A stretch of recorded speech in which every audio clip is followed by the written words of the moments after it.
Welcome to another edition of Nevada on the Air. I'm delighted to have a dear friend on the program today. Now, notice I didn't say old friend. I won't go there. Even though I've known her for 40 years, it's hard to believe. But in my view, no one represents Las Vegas better than Shelley Berkley, and I'm thrilled to have her on this episode of the program. Shelley, welcome. Mitch, thank you so much for having me, and it's really great to see you. Yes. We do go way back. We do. A lot of people say that, but we really legitimately do. You've announced for mayor of Las Vegas. I have. It's in some people's perspectives, it's almost like this is the role you were born to. Does it feel like that? It does, and I don't want to overstate that, obviously, not wanting to sound pretentious or anything, but when people first heard I was running, that was the first comment that I got. It was, Shelley, you were born to do this, and I feel that way as well. I grew up here. My family's been here for 60 years. Orrin Gregson was mayor of Las Vegas when my family first rolled into town. And it's a position I've always aspired to. And I think I can do it well. I certainly know the community very well, having been a 60-year resident. And my congressional district completely overlapped the city of Las Vegas. And I also represented North Las Vegas. So all of the issues that the city of Las Vegas is dealing with are issues that I dealt with my entire time when I was serving in Congress. Well, it's looking at your resume, of course, State Assembly and Nevada Board of Regents, and you mentioned your congressional tenure, 9 years with Touro University. So let's go through these. It's almost like these questions sort of fit in part of your resume, So let's talk about the state legislature and how it impacts cities, right? There's always that kind of tug of war between the state legislature and county commission and city. And I'm thinking about, everybody, it's like alphabet soup when you talk about SB this and AB that, but I'm thinking about this SB 184, which is this attempt to go into North Las Vegas, expand the city council, eliminate positions. There's some folks in North Las Vegas, particularly the new mayor, Pamela Goins-Brown, who that is opposing that kind of thing. And I wanted to know, how would you go ahead and deal with the good folks in Carson City? Well, Mitch, I realize that everything I have done in my life and all the offices I have held prepare me for this next adventure and prepare me to represent the people of the city of Las Vegas. When I was in the state legislature, now I was 31 years old when I served in the legislature. And as you recall, my son Max was born in May of election year. And I won that election in November, a few months later. And then Max and I proceeded to go back and forth to Carson City before he was 1 year old. And so I don't think I slept much that year, but nonetheless, when you're young, it doesn't matter.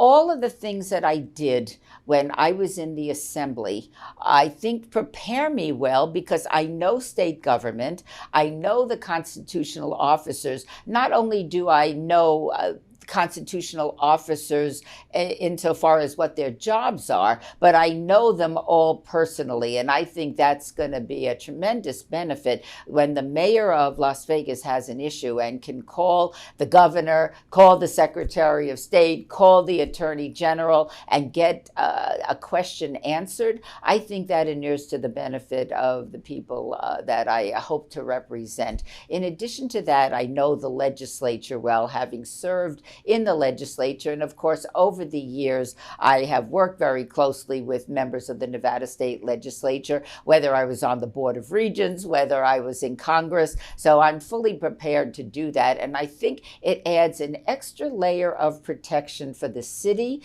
just in case the legislature or a legislator introduces legislation that you, in your best judgment, do not believe is beneficial to the people of the city. So I think that's prepared me well for being mayor. Yeah, sounds like it.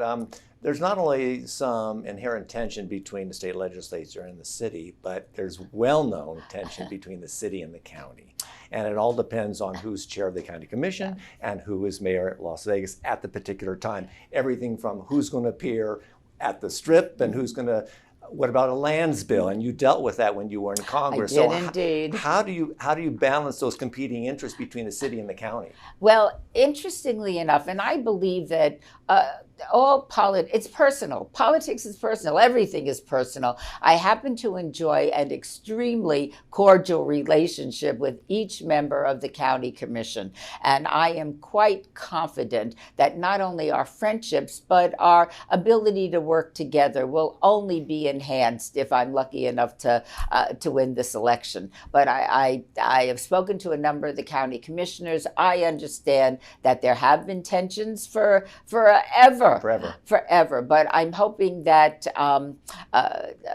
who I am and my relationship with the county commissioners and understanding the difference between the city and the county, I think that also will create a very cordial working relationship. And again, always protecting the people of Las Vegas and making sure that nobody treads on the city, but also having a cordial relationship with people that are working hard and are elected just like you are, and we all have a job to do, and we should be doing it to benefit the people that live in Southern Nevada.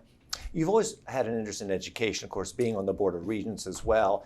And I realize being mayor or being a member of the city council is more of a soapbox, but there are municipalities in Nevada, specifically in Southern Nevada, that say, we want more of a voice in what the Clark County School District does. How do you view your role? Well, actually, and that also, not only have I been on the Board of Regents, but I just spent almost 10 years as the CEO and senior provost of Touro University. And of course, we have about 1,700 students there, and it's primarily medical, but also education.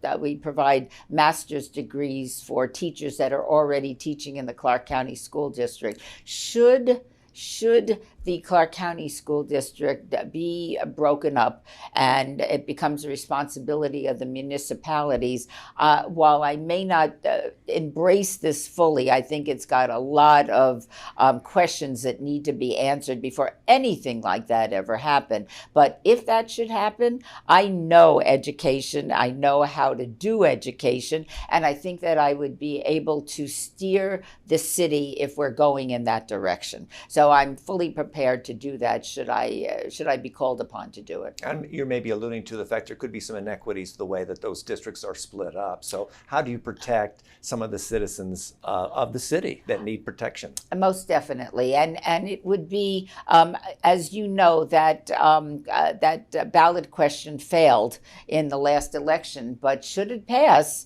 in the future, then that is going to create a tremendous responsibility for the city of Las Vegas in particular here, because we're talking about that. But the mayor is going to be responsible for making sure that the people of the city of Las Vegas, the children of the city of Las Vegas, are going to be able to get a good education, and the city's going to be running a school district. I'm not sure that any city in the state of Nevada is prepared to do that, but should we have to do that, should the voters in their infinite wisdom decide that's the direction they want to go, I'm fully prepared to take the reins. You know, the last election was kind of interesting because it basically said, regardless if you're a conservative or liberal, if you lived in a red state or blue state, crime seemed to be one of the dominant issues. People seem to say, we don't feel safe for whatever reason. It might be just a perception. So what is the mayor's role in that? Well, actually, I'm very, very good friends with our new sheriff, and I like his brand of policing and what he's talking about, community policing and being involved in the community and making changes that I think will be beneficial to the people of Las Vegas and also to the police department, because let's face it, they're human beings that are doing a very challenging job. So I am very excited about working with Kevin. Actually, Kevin, the sheriff, and I have worked together after October 1. Touro, with the help of the Angelstad Foundation and in partnership with Metro, we decided that we were going to do the training for all 4,000 Metro officers when when it comes to disaster training. So if, God forbid, anything like October 1 happened again, every one of our Metro officers are trained, because I'm not sure that you know this, I certainly did not. In an active shooting situation, medical personnel cannot go, obviously, because their own lives are in danger. Right. So we are training all 4,000 Metro officers to, should they come upon somebody that is wounded and they could very quickly stop the bleeding or do something that can protect that or can save that person's life, they're going to be trained to do it. And Kevin was the officer that I was working with when we put this program together. So Kevin and I have a lot of history. But in addition to that, now that I'm an active, candidate for mayor, and sitting down and talking with people, business people, community leaders, citizens of our community, what are the issues? What's bothering you? What do you think needs to be improved? In addition to the homeless challenge that we have, and we do. Crime is the very next question, very next issue that people are worried about. Look, if you're a senior, I mean, if you are afraid to go to your mailbox to get your mail for fear that you're going to be jumped and robbed, that is unacceptable in this community. And also, this is a tourist town. I mean, we have to not only protect our tourists, but we have to protect the people that call Las Vegas home. When I was a kid, and I'm sure you remember these things as well, you never thought twice about running out of your house after school and after you do your homework, go to the playground, go to your friend's house, walk around the neighborhood. Never occurred to you that there would be any danger. Now people are far more worried about it. Parents are much more protective of their children for fear of what could happen if they're out on their own. And I think that that is unacceptable in a community like Las Vegas. We will do everything we can to ensure, and working with Metro, that our citizens are protected and that we do everything we can to make this a very safe and welcoming community. You mentioned homelessness. Maybe that's the number 2 issue, or maybe number 3 issue. There's no easy solution for that. There is no Every easy community solution. is dealing with it. Yes, they are. Is there anything that we can look towards, even long term, in order to ameliorate that situation, aside from some of the draconian ideas that have been floating around? Yeah, we don't. Look, let me give you a couple of factoids that are very, very interesting and very pertinent to this challenge. Number one, almost 40% of the people living on the streets or are on the streets are veterans, which indicates to me that we don't do a very good job after these men and women do their service for our country. When they come back, we don't transition them very well back to civilian life. It's an issue that I dealt with when I was in Congress, and it's a persistent and getting worse issue. I've working with with our federal officials, and I know federal government pretty well after Yes, you do. 7 terms in Congress.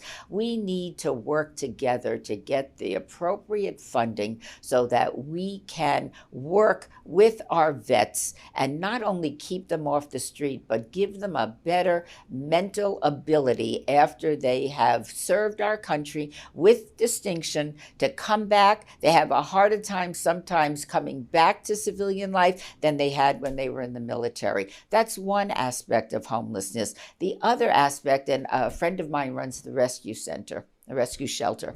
And I was talking to her, we had breakfast about a week and a half ago, and I said, Heather, if I could wave a magic wand and help you at the rescue center, what would you want? And I was expecting she would say more money for food or another building for housing. You know what she told me? We need to build a mental health facility in town because so many of the people living on the streets have mental health problems and opioid addiction. Wow. And until we can solve that, until we have a place for people to go to get the help that they need, this is going to be a persistent problem. And as you know, I work very closely with Catholic Charities. We feed the homeless on holidays. My family, we're very committed to doing that because we feel blessed. And before we can sit down to our holiday meal, we want to make life a little better for others that don't have the good fortune that we've had. So I know Catholic Charities very well. I know the Rescue Mission,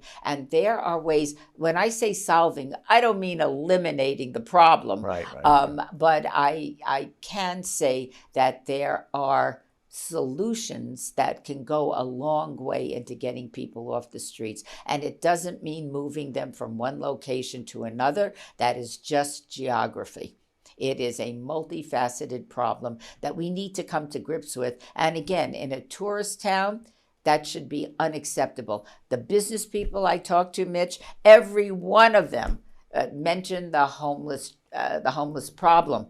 Look, I don't want my customers having to walk over homeless people in order to come into my establishment. And I think as a tourist town, we don't want to see that either. And in addition to that, and being a humane human being, none of us want to see that. We want to help our fellow man, get them off the streets, and there are ways of doing that. We got to give credit where credit's due in terms of what the Goodmans have done in downtown. Symphony Park, all the development down there, tremendous. A lot of people think about historic West Side. Now I just read today about there's a Harlem-themed 60-story resort that's going to go up there. That's very exciting as well. How do you actually gentrify? I don't know if that's a verb or not, but get people to move into downtown, into the West Side, get more development there, like other communities have. Yes. Look, there's a lot to do, but I have to say, I have known the Goodmans since I was a teenager because Oscar was president of Temple Beth Shalom when I was a teenager. So I have known them for 50 years or more. Oh, never mind. I don't know how long. I've known them a long time. A long time. I am not, should I be lucky enough to win this position and have the confidence of the people of Las Vegas to do the job, I am not inheriting a mess. I mean, the people like to campaign and everything is going to heck, and if I don't get elected, I don't know what's going to happen. No, I mean, I would be inheriting a rather well-run city that people are very, very happy and comfortable with. I think the Goodmans have done a remarkable job between the two of them. I was talking to Oscar about a month ago. Do you know they haven't taken a vacation in almost 25 years? They take they'll do a 3-4 day thing in Coronado. But the reality is they are wedded to their jobs and wedded to the city. And as you know, from the 30 years that I was in office, that is my philosophy when it comes to public service. You serve the public. If you want to go on vacation, maybe you shouldn't be running for mayor of Las Vegas or anything else for that matter. But when I was in Congress, I came home every weekend for 14 years. Why? Because I thought it was very important for my constituents to see me, to be able to talk to me, and for me to be able to be part of the community. I would conduct myself in the same way as mayor. Now, one last question, and that is this economy is starting to come back. Las Vegas is doing great. Gaming tax revenue, all that is happening. Northern Nevada experiences technology boom, and then all of a sudden they kind of realize we don't have enough housing for everybody. We're not exactly in the same situation as they are, but in terms of we want our economy diversified, we want to bring more industry in, we want technology industries here, but we also have to provide housing for people. Yeah. So how do you balance that? How do you juggle all that? It's a challenge. There's no doubt about it. And affordable housing is a major challenge. If you're a school teacher, and my daughter-in-law is a teacher of 3- and 4-year-old deaf children in the Clark County School District. She's a teacher at Adelaide Del Guy Elementary. I know how much she makes, and it's not particularly impressive. And if that's what you are relying on to pay all your bills, you're in a world of hurt when it comes to housing. And so there has to be ways of working with developers to provide various incentives for affordable housing. And I know that a number of our citizens have been traveling to different locations that have the little houses. They're about 600 to 800 square feet. I've been in a few of them, and they're really, you can't believe that that's only 600 feet. They've used the space very, very well. Tiny homes. Tiny homes, that's what it is. And I think that is not the answer to the problem, but it's for some people it would be the answer. Other people, we need to be able to incentivize developers to provide affordable housing for the people that call Las Vegas home and are working one job or two jobs and still can't make ends meet. And I'll tell you this, and this is why it's such a passion for me. When my family moved to Las Vegas, I was 12 years old.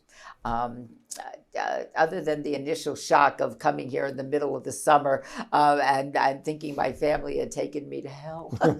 It was so hot. But it was the first time after a few years, because we rented an apartment in the Boulevard Park Apartments before there was a boulevard across the street. So it was Before the Boulevard Mall you're talking about? Yes, before the Boulevard Mall. But these were the Boulevard Park Apartments. I'm not even sure they were named that at that time, but that's where they were. A few years later, we bought a home. It was the first time my family ever purchased a house. It made all the difference in the world to us. We were a part of the community. We belonged here. We had roots here. We owned something. And I know how it changed my family and the way we thought of ourselves. And I doubt that it's much different now. And I would like to be in a position to help people realize that dream of home ownership. It's something that was very important to my family, and I don't think it's any less important to so many other families now. Great. Well, Shelley, thank you for joining us. Well, thank you. Isn't there more time? Well, if we have the rest of the day, I guess we could. There's lots of it. Well, we'll have you back because there's ongoing issues that we could talk about. Even talking about Yucca Mountain and take a stand against that, because that keeps surfacing. You waged that battle when you were in Good Congress. heavens, yes. Yes, it's got, what, a half-life of 24,000 years, doesn't it? I think it's more like 350,000 years. But who's counting? Very good. Well, thank you again. Thank you, Mitch. I appreciate it a lot. It's been a pleasure. Always and fun. Thank you for joining us. We'll see you next time. Bye-bye.